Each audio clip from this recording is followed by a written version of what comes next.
Olá, sejam bem-vindos ao Check-up Saúde, pela Pan News e pelo Folha Vitória. Eu sou a Alice Sarcinelli e tenho o compromisso de te linkar aos maiores especialistas em saúde aqui do estado. Por isso, se você tiver qualquer dúvida, você pode mandar no WhatsApp da Pan News e também no meu Instagram pessoal. Eu estou lá para te ouvir, você pode mandar um vídeo também com a sua dúvida e traremos um especialista aqui para poder esclarecer, para te ajudar, para te mostrar também como ter acesso aos serviços. Hoje, por exemplo, a gente vai falar sobre um assunto que é a causa de 80% das pessoas procurarem um serviço de saúde, que são as dores.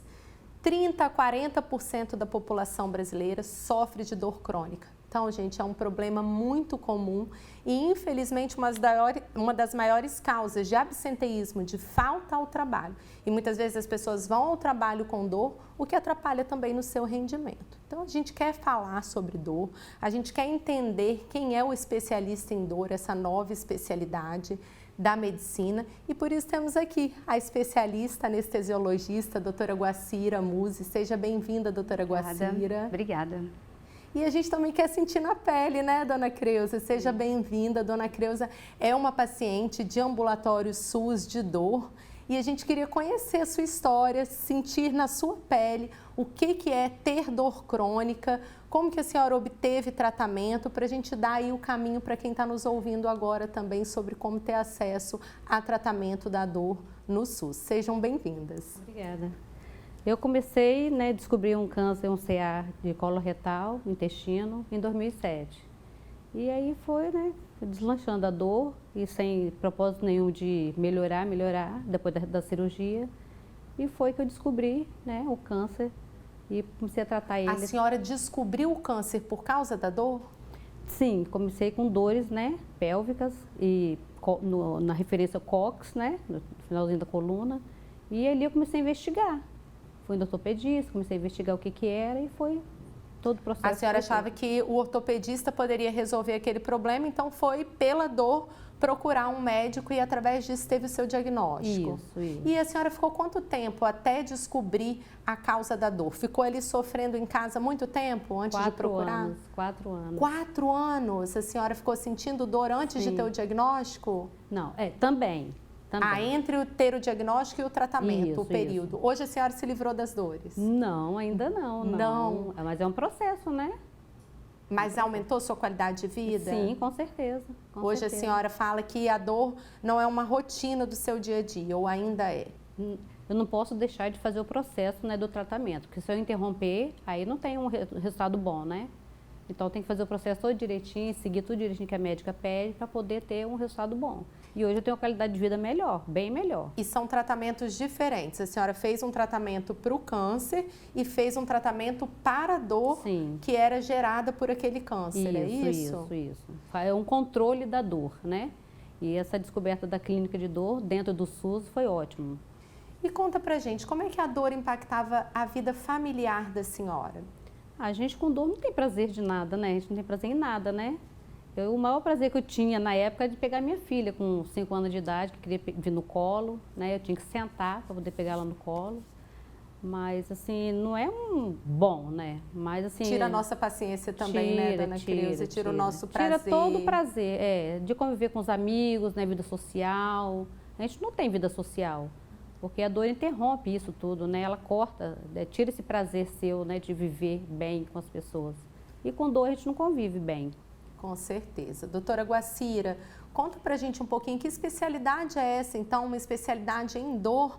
Creuza estava contando pra gente que procurou um ortopedista, então, através do diagnóstico dela, teve acesso ao tratamento em dor. Como que é a especialidade de dor? A gente pode procurar direto um médico de dor? Pode, Alice. A especialidade em dor, que tem o nome de algologia, é uma especialidade relativamente nova e o médico especialista em dor é aquele médico que se dedica inteiramente ao estudo da dor, porque a dor ela tem várias causas, a dor é complexa. A gente viu brevemente no relato da dona Creuza aqui, todo o processo de dor, muitos anos de dor, ela já tratou o câncer, a dor persiste. Isso já deu uma ideia, a gente vai conversar mais sobre isso, mas já deu uma ideia muito clara para quem está nos ouvindo, de como a dor é complexa.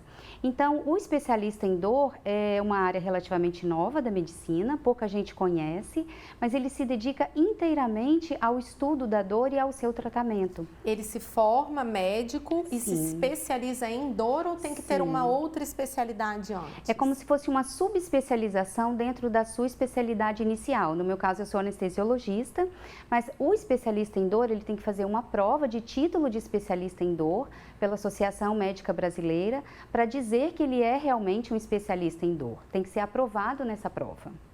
A gente trouxe os números em saúde pública, o Dr. Ramon Dias vai apresentar para a gente o impacto da dor na saúde pública de maneira geral.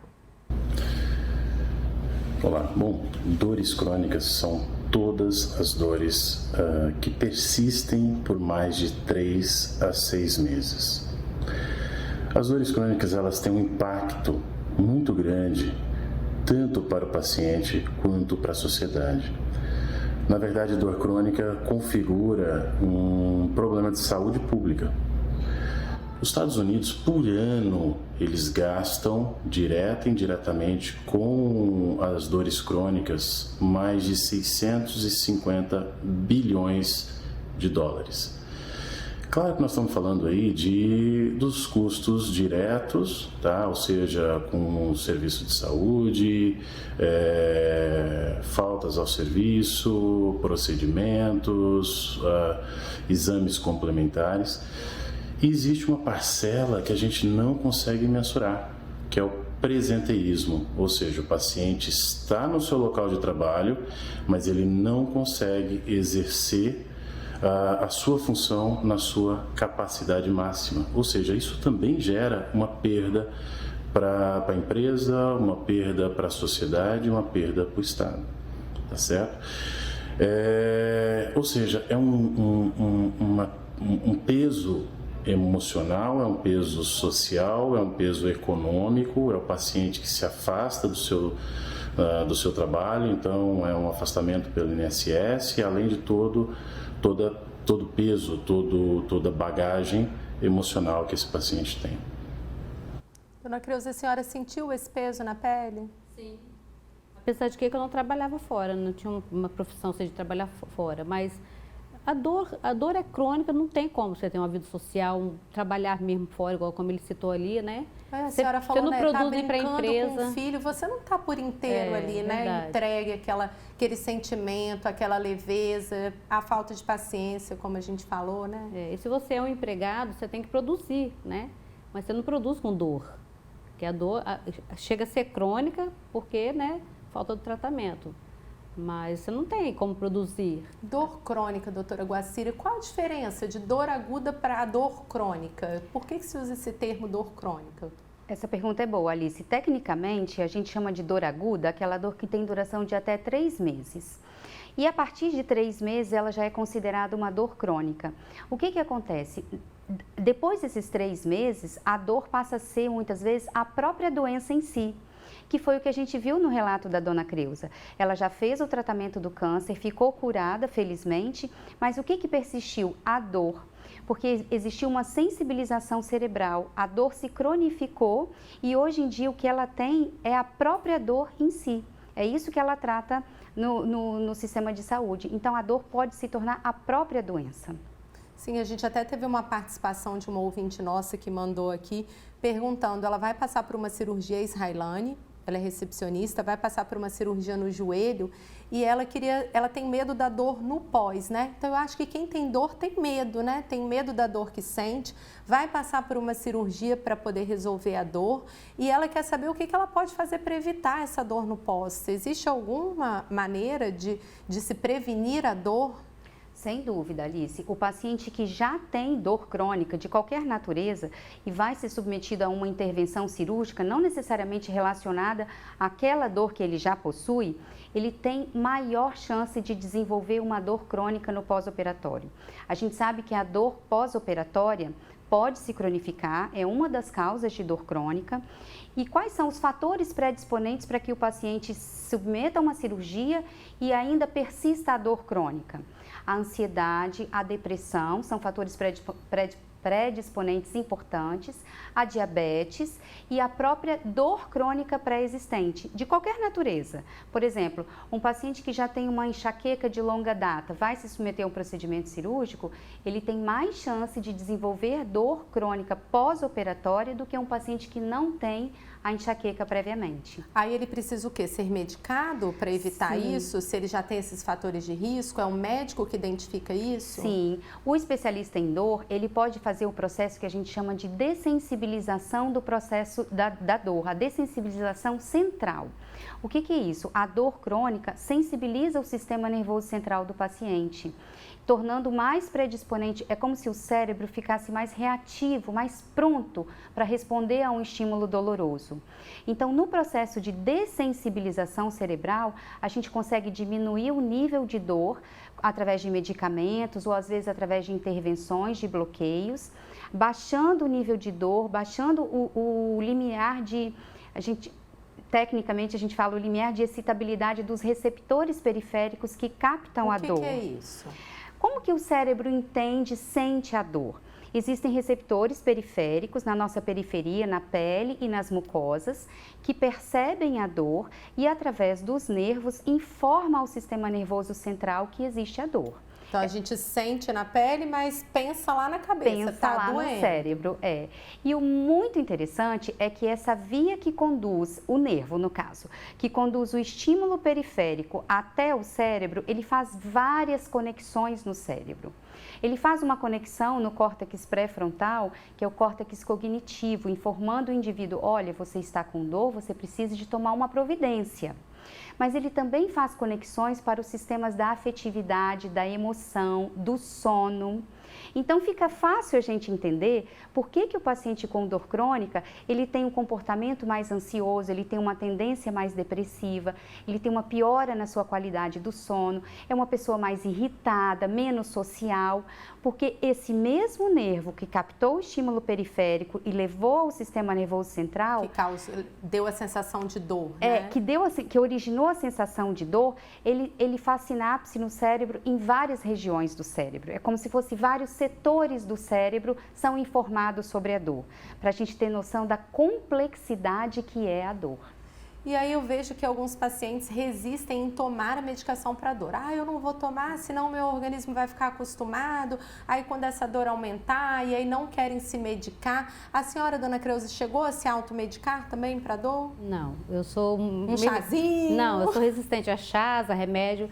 Mas a gente vê, né, no final das contas, que você tem que fazer o tratamento com remédios mesmo, né? Mas aí o ideal, doutora Guacira, seria procurar se medicar, usar a medicação. Eu vejo que muita gente resiste, né? Às vezes vai ao médico, ele passa, não, vai me dopar, essa medicação tá exagerada. A gente deve ter medo mesmo de viciar em remédio para dor? Olha, Alice, é uma via de mão dupla. Usar remédio demais em excesso, a gente sabe que é prejudicial. Se automedicar, então, nem pensar. Mas o remédio na hora certa, ele é essencial para controlar essa dor e justamente não deixar que uma dor aguda se transforme numa dor crônica. Porque o cérebro, quando ele é informado repetidamente da dor, todos os dias, está doendo, está doendo, está doendo. Lembra que a gente falou do tempo? Até 3 meses é uma dor aguda. Agora, imagina esse estímulo chegando ao cérebro todos os dias. É como se fosse água mole em pedra dura, tanto bate até que fura. A dor crônica... Dor vira uma memória. Vira uma memória, exatamente, Alice. Eu costumo brincar com os meus pacientes que é como se fosse feita uma tatuagem no cérebro. E é essa memória da dor, que a gente chama de sensibilização central da dor, é que transforma a dor aguda em uma dor crônica. E às vezes a dor que era um sinal de alerta, que era simplesmente um sinal para que uma providência fosse tomada, ela se transformou na própria doença em si. Eu acho que esse é um alerta muito importante, porque ninguém deve ficar sentindo dor. Passar de 3 meses, não é isso, doutora Guacira? Sentindo a dor sem procurar ajuda. A gente sabe que os homens são um pouquinho mais resistentes que as mulheres em procurar ajuda, né? Eu acho que esse é um alerta que a gente deve deixar. Passou aí o quê? De 1 mês sentindo aquela dor? Dei um jeito nas costas, estou sentindo dor. Quando que foge do normal? Quando é que eu tenho que pensar assim, agora não vai passar sozinho, já estou tomando remédio em casa tempo demais, é hora de procurar um especialista? Eu acho que sentir dor nunca é normal, porque a dor ela tem uma função de alertar o organismo, ela é um sinal de alerta. Então, não se acostume a sentir dor. Ficou ali 1, 2, 3 dias, a dor não passou, procura um médico. Vamos tentar identificar a causa. Às vezes, no caso da dona Creuza, ela descobriu o câncer através da dor. Por isso a importância da dor, ela não pode ser negligenciada. Eu não aconselho ninguém a ficar em casa se automedicando, tentando se acostumar com essa dor, esperando que ela vá passar. Muito pelo contrário, procura ajuda o quanto antes para que a causa possa ser descoberta e o tratamento específico seja instituído o mais breve possível. Eu costumo brincar, Alice, que o analgésico, existem vários tipos de analgésico, ele deve ser usado o mínimo possível, mas sempre que necessário. De preferência prescrito pelo profissional, claro, né, sem doutora? dúvida. Então, 1, 2, 3 dias, gente, não deve passar, tá? Não é esperar 1, 2, nem 3 meses e nem deixar a dor cronificar. E, doutora Guacira, quais são as opções de tratamento que a gente tem para dor? Existem inúmeros tratamentos, Alice, até porque não existe somente um tipo de dor. Dor para o médico não é uma coisa só, a gente não pode colocar tudo num balaio só. Para o especialista em dor, existem basicamente 3 tipos de dor. A dor nociceptiva, que é aquela dor da inflamação, da pancada, do trauma. A dor neuropática, que é aquela dor que envolve lesão do sistema nervoso, os nervos que conduzem o estímulo nervoso até o cérebro. É como se fosse a fiação de energia de uma casa. Quando essa fiação está lesada, a gente chama de dor neuropática. E um terceiro tipo de dor que é chamado de nociplástica. Essa dor, a gente não identifica uma lesão palpável, ou seja, não tem uma inflamação, lugar onde não tem um corte, não tem um trauma, também não tem lesão de nenhum nervo, mas a dor existe. Isso deve ser muito difícil para o paciente. E você quer ver 3 né? exemplos muito comuns? A fibromialgia, a síndrome do intestino irritável, a enxaqueca. São dores nociplásticas. Você investiga o paciente, não tem uma causa palpável, mas a dor está ali, ela está presente. E às vezes a pessoa passa a achar que ela é o próprio problema, né? Ou quem está em volta dela passa a falar, não, ele é o problema, porque nenhum especialista identifica aquela dor. Sim, essas pessoas sofrem porque falam que é coisa da cabeça dela, não acreditam na sua dor. E dependendo desses 3 tipos de dor, é que vai determinar o tipo de tratamento específico. Os tratamentos variam muito de acordo com a fisiopatologia daquela dor que está em curso. Então, um remédio pode não servir para as outras 2 causas. Por isso que eu friso a importância de não se automedicar. Gente, a fisioterapia é uma alternativa para a dor. Então, a gente trouxe uma fisioterapeuta, a Lia Santos, para falar para a gente da importância da fisioterapia como alternativa no tratamento da dor. Eu sou a Lia Santos, fisioterapeuta e especialista em dor pelo Hospital Albert Einstein. Hoje eu vim trazer para vocês a importância, o papel da fisioterapia dentro do tratamento da dor crônica. O fisioterapeuta é um dos profissionais da equipe multidisciplinar que mais convive com o paciente. Por aí você já vê a importância, porque ele é um dos mais indicados para o controle do gerenciamento de dor, que é trabalhar com esse paciente todas as formas, as vias de dor que fazem ele, por vezes, entrar em crises. Então, um dos papéis do fisioterapeuta é trabalhar no gerenciamento da dor. Fora isso, a fisioterapia em si, ela trabalha na função do paciente. Então, o fisioterapeuta ele é responsável por reabilitação física daquela região de dor e por todo o corpo do paciente, reabilitando o local com técnicas mecânicas, técnicas que facilitam a remoção das medicações ou a redução das medicações, melhoram a mobilidade, controlam o nível de força do paciente e uma das áreas muito importantes do tratamento, exposição gradativa aos exercícios, porque por vezes uma das frustrações do paciente com dor crônica é se ver longe da atividade física ou longe da sua forma de reabilitação física. Então esse é o papel da fisioterapia na reabilitação do paciente com dor crônica. Dona Creuza, a senhora teve que fazer fisioterapia? Ainda faz? Não. Para o seu caso não foi necessário? Não, mas a doutora Guacira me cobra exercícios. Exercícios físicos, tem que fazer. Exercícios que ajudam, sim, né? Sim. Você sabe, Alice, que o exercício físico ele é fundamental no paciente com dor crônica. Sabe por quê? Do mesma forma que existe esse nervo que capta a dor na periferia e informa ao sistema nervoso central que há dor, o cérebro ele manda uma resposta negativa, tentando frear a dor. O cérebro é muito inteligente. E o exercício físico, ele estimula muito essas vias inibitórias da dor. Então, é muito importante o paciente com dor crônica praticar alguma atividade física. Quanto mais repouso ele fizer, quanto mais parado ele ficar, mais dor ele vai sentir. Fica a dica, né, gente? Exercício físico, controle da dieta, são receitas para a saúde de maneira geral. A gente bate nessa tecla, mas realmente o sedentarismo, ficar em casa, não dar a sua caminhada. A gente tem aí nossa orla enorme, temos tantas alternativas. Não deixe de fazer seu exercício físico. A gente perguntou para o doutor Ramon também, doutora Guacira, qual que seria o futuro da especialidade da dor. Vamos ver o que ele respondeu. O que vai ser o futuro da dor crônica no Brasil, ou seja, da algologia, né, que é o nome dado a essa especialidade? Nós vemos que a cada dia a procura pelo médico da dor aumenta. A população está entendendo que existe, os colegas médicos estão vendo os benefícios dessa especialidade e percebendo que realmente o médico da dor consegue fazer a diferença na vida do paciente. Então, é sempre interessante que seja visto pelos especialistas para ter o diagnóstico correto e o manejo correto dessa dor.